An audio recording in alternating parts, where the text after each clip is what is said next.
wanted to talk to you about my boss.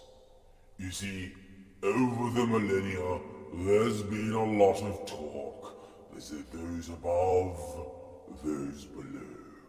It's been a one-sided type of story. There's really only been one story told. And I don't want to cast too many aspersions, but when those above start referring to their story as the greatest story ever told, all I'm saying is they might not be completely impartial, and you might not want to trust them on everything. Let's get one thing straight. I'm not about to be one-sided myself and say everything in my realm is perfect. It's not all sunshine and roses torturing the souls of the damned, you know. I mean, when your annual performance review tends to involve your intestines being drawn out your anus and flensed with barbed wire, that's not completely pleasant. But there's certain things about our way of life that feel a bit more honest. Now, this delusion the mortals have, the talking monkeys, that their supreme deity, as they see him, will want to punish them forever for their transgressions. Does that make sense to you, or that a supreme being of pure love would torture anyone forever? I mean, you would think there would be a limit, right? And what the talking monkeys don't seem to understand is they're the ones who control the amount of torture that happens.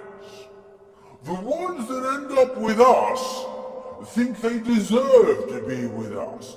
Sure, their time on the mortal realm was full of just self-regard and hurting others and cruelty and in some cases genocide.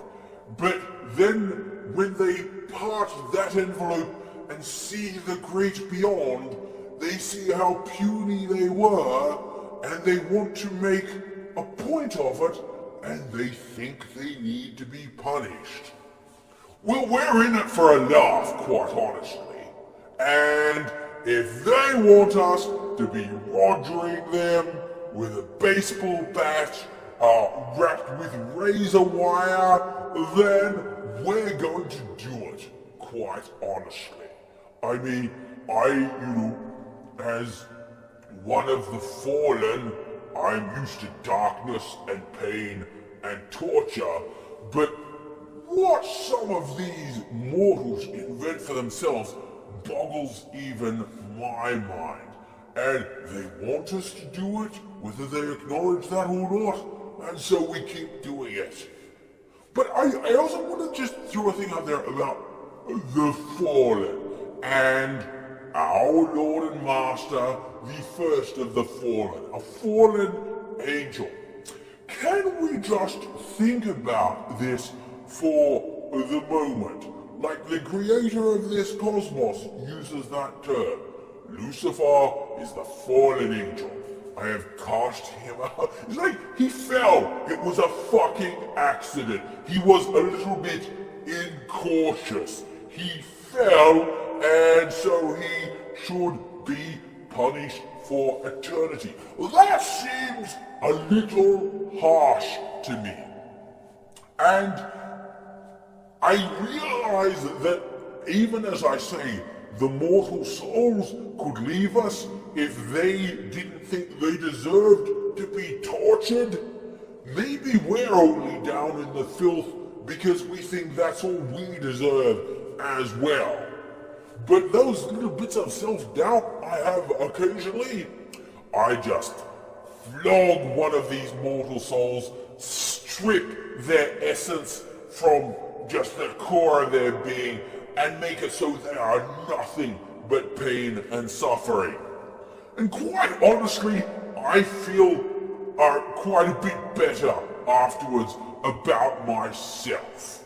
I keep telling my boss he should write a book, tell his side of the story. It's only fair. I mean, the other guy, he told the story, the greatest story ever told, and it's completely one-sided. And my boss could have retaliated, could have gone to the tabloids, could have gone on the Tonight Show, but he chose to remain silent, which I think is the classy thing to do. But does he get any credit for it? No, he does not, and I think we can all learn something from that. I've been a resident of this pit of flames for, I think, a few millennia now, and you would think I had learned some things in that time. Some things are the same as when I came down here, and some things seem to change, and I learn and mutate. But I'll tell you one thing for free. I'm looking forward to getting my turn on that piece of shit Donald Trump.